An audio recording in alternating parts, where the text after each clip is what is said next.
So you're trying to put both hands together. This can be very difficult for beginners, and I've experienced the same thing when I was young. I just can't remember what I did to make it better. But the one thing I can guarantee is that I stuck with it no matter how long it took. And that's the key here. So that being the main point, there's also a couple other points I'd like to point out to you, and there's 3 points. So the first thing you need to do is identify the song that you like, and this is going to be the whole foundation to how you're going to practice putting both hands together on the song you want to learn.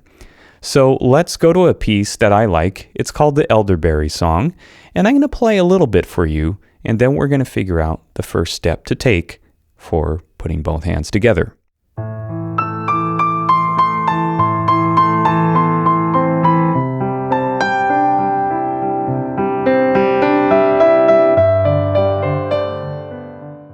Okay, so that's the style. Now, instead of just running a bunch of Hanon exercises that you'll think you'll try to get both hands together, I've created a little way you can make a little exercise out of the piece you want to play just to warm up the hands and get them used to playing together. So, what's the style of this piece? Well, if you look at my left hand, it's doing a specific pattern. It's this. Now we want to simplify things way down for this exercise. I want to simplify it just to doing this in the left hand for the whole time. So we have the left hand figured out. The right hand melody is doing something like this.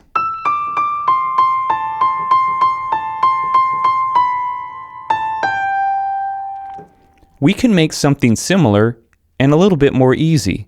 How about something like this?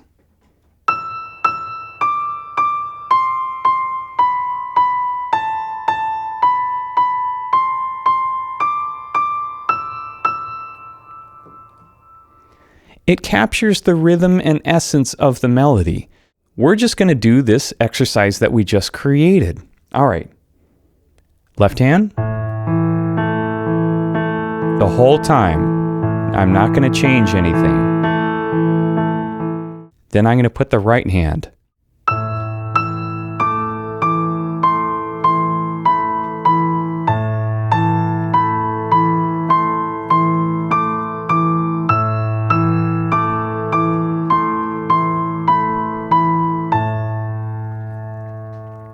So this is getting us familiar with the style of the piece that we're going to be learning, and we're developing coordination with both hands. So this is something you want to make very simple right from the get-go, and it needs to be enjoyable, and it just needs to be something fun.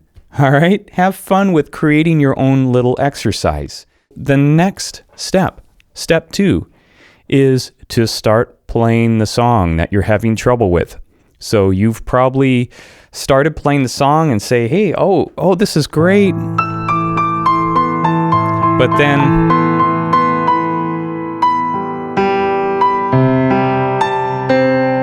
something happens like this to where both hands shut down. You don't know what happened. We need to slow things way down and take it one note at a time. Let me demonstrate.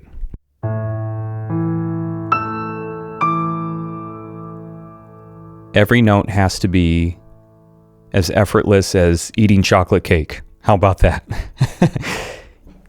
You're not thinking about something when something is learned well. It has to be that automatic. So if you're having trouble, on the second measure, you start to think and fumble, well, then that is the area you need to work on.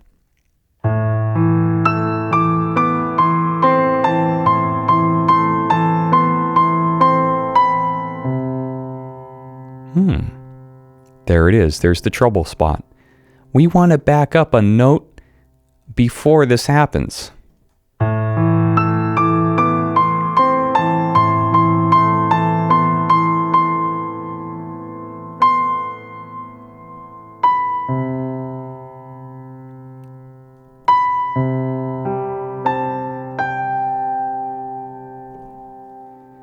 finding that trouble spot and isolating it and taking it one note at a time, like I've been saying. This part.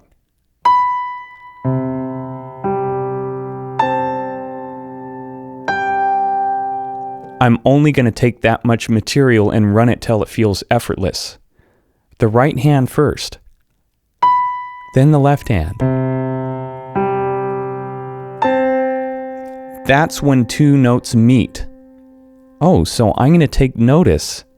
Oh, the C in the left hand and the A in the right hand. I'm playing it with my thumb and finger number 3 in my right hand. I'm going to feel that.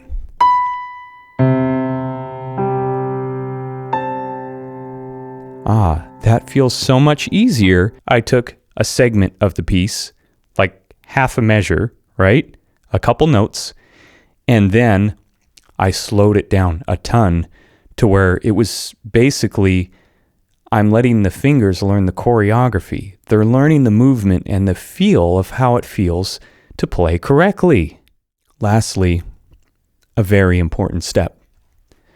We need to address your self-talk here. The things you're saying to yourself when you have trouble. Oh man, I can't get both hands together on this. I've tried over and over and over, and it's not happening. There's something wrong with me. I'm not a good learner. I have a stumbling block. I'm too old. I don't have enough time to complete this. I'll be dead before it gets done. Does that sound familiar? This is not good. You need to change your talk, your self-talk. And you have to reprogram this. Every time you say something bad to yourself or have a doubtful thought while you're playing, take your hands off the keyboard. Reapproach the instrument with less attachment. This is just a piano. This is metal and plastic. Doesn't really mean anything. Don't take it seriously. The trick to all of this is caring less. Now, if you didn't care much about, your whole life heading towards being a great musician and having to sound good, you would just do this as a daily thing till you got it. Like just brushing your teeth. You don't say, oh, this was a great brushing session. You just do it the next day. So keeping in mind that caring less acts as something to where you're just taking inventory in what works and what doesn't and tackling the main pain points here in your playing. So, removing your hands off the keyboard and addressing your negative self-talk, that's the start. The last part in this is taking enough time, as long as you need. So if it takes you 3 days, a week, 2 weeks, you're in for the long haul, and you're not going to start getting anxiety when it takes longer than usual. I was in it for the long haul. I didn't have any expectation or set any deadlines. I just kept practicing till the song executed itself, and I wasn't worried about how long it took.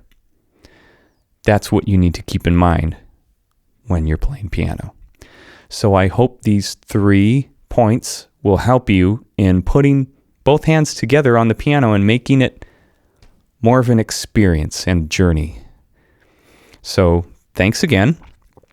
If you want to know more about what I was doing here with the Elderberry song, I have a free video course and PDFs for you to explore and to get good at getting these left-hand patterns down and just having fun and dipping into it a little bit more. So click the link below in the description for that free offer when you sign up.